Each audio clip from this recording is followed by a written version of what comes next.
Horizon Model 125 telescoping loppers. You got 4 lock-in points, allows you up to 26 to 38 inches. Gives you great leverage. The ratchet gear on them allows you to cut it 2 1/4 inches. Cuts through gradually with little effort.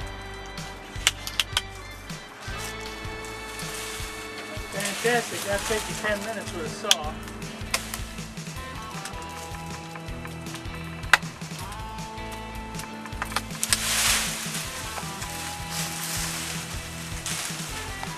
This is my mom using the Horizon's Model 125 telescoping loppers.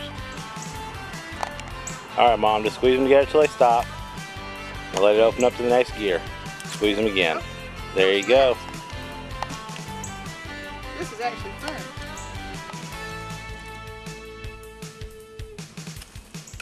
Good job.